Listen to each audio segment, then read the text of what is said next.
मनोहर का घर पुराने कब्रिस्तान के पीछे था और उसके घर की छत से वो कब्रिस्तान अच्छे से दिखता था।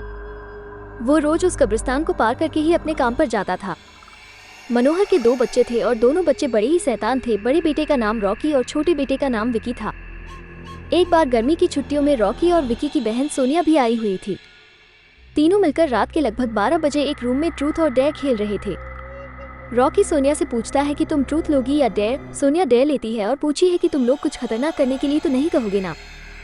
रॉकी, ये हुई ना बात, तो जाओ अब छत पर से घूम करके आओ और छत पर रखे गमले में से फूल तोड़कर लाना होगा, तभी हमें पता चलेगा कि तुम छत पर से आए हो।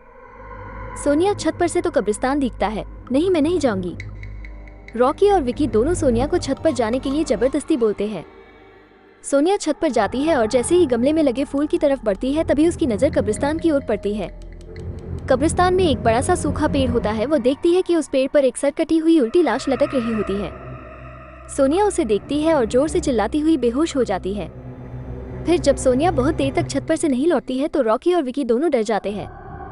वो छत पर जाकर के देखते हैं तो पाते हैं कि सोनिया बेहोश पड़ी है। वो तुरंत मनोहर को बुलाते हैं और सारी बात बताते हैं। मनोहर, तुम तीनों को ऐसा खेल खेलने की जरूरत क्या थी? और रॉकी, तुम तो जानते हो उस कब्रिस्तान के बारे में कैसी कैसी खबरें आती है, फिर भी तुम सोनिया को रात में छत पर जाने के लिए क्यों भेजा? रॉकी, सॉरी डैड, मुझसे गलती हो गई, हम आगे से ऐसा नहीं करेंगे। मनोहर, और फिर कभी दोबारा ऐसा काम किया तो तुम दोनों को उसी कब्रिस्तान में छोड़ आऊंगा। अच्छा सोनिया बेटी, ये बताओ तुमने वहाँ ऐसा क्या देख लिया था कि तुम वही बेहोश हो गई?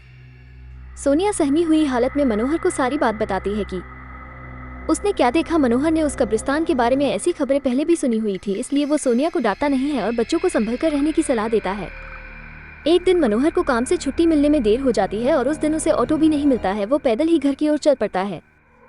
आगे फिर क्या भयानक हादसा हुआ जानने के लिए हमारे साथ जोड़े रहे। आगे की स्टोरी सेकंड वीडियो में आएगा। अगर इस कहानी अच्छा लगा फिर कमेंट कीजिए और चैनल को सब्सक्राइब कीजिए, बेल आइकॉन दबाइए।